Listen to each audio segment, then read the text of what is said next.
Our next speaker is Jill Harris, whose family came here in 1949 from Minnesota. She went to Mayfield, Jordan, and graduated from Palo.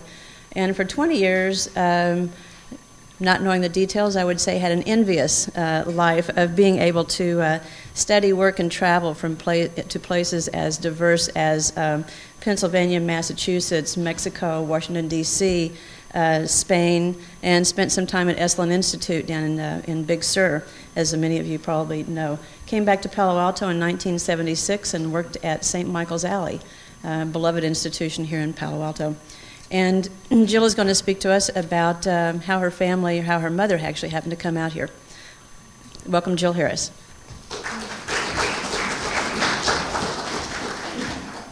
Hello. I'm just sorry my mom isn't here to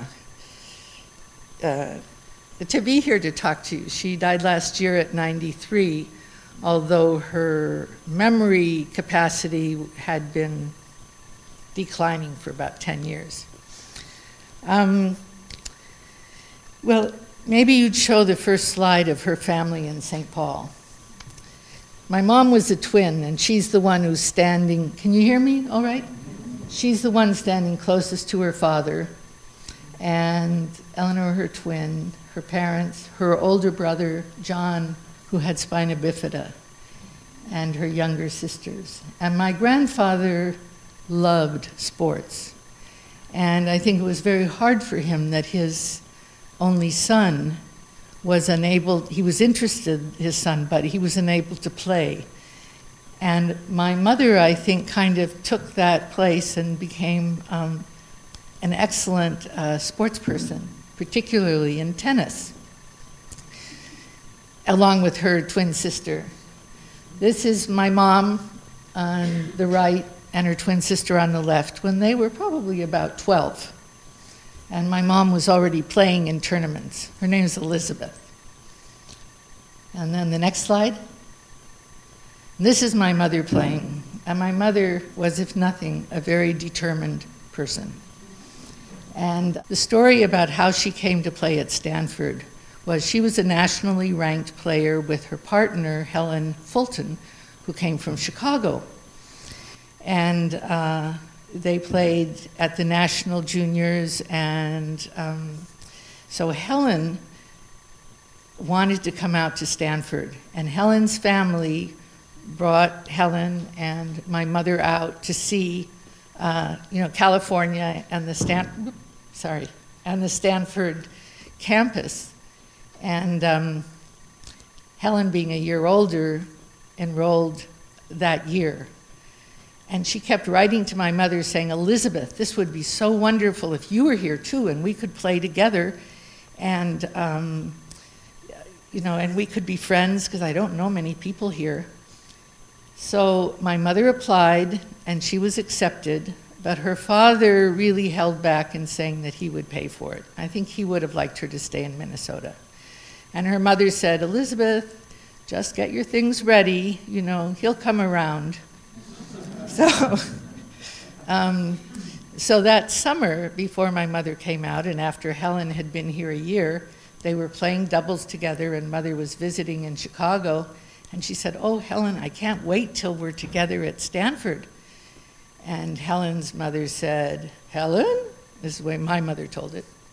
Didn't you tell Elizabeth that you're not returning to Stanford? And my mother looked at her and she, that you're going to stay in Chicago and have your debut?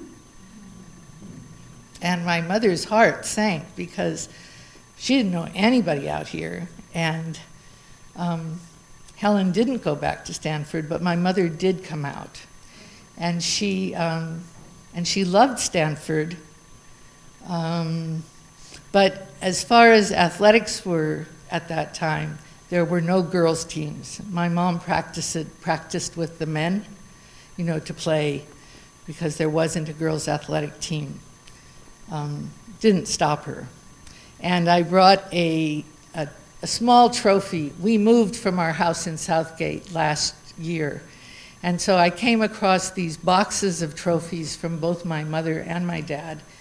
And I moved into a very small place, so I saved one of my mother's and one of my dad's. And last night I was trying to shine it. I think it hadn't been shined since 1935 when she won it. But that was the summer between her junior and senior years at Stanford. And a couple of things she told me was that when she was there was not an underpass at El Camino below University Avenue. There was a cross street, and it was dangerous. And she and a friend had been on a date, and they had dropped the women off at Stanford, and as they were driving back into town, they had a terrible accident. And my mother's good friend was very badly injured. He was never the same again. And apparently that was one of the instances which encouraged the building of the underpass. And speaking of underpasses, I don't know if any of you remember that there used to be a Mayfield school next to Stanford Financial Square, which is over between Page Mill and California Avenue on the west side. And so I didn't remember this, but exactly, because I'm so used to coming to the Bank of America that's right there in the financial square. But one of the people of the family at JJ&F reminded me that the original Bank of America was on the corner of California Avenue and El Camino, the north corner. And he said his family got a loan there for the store.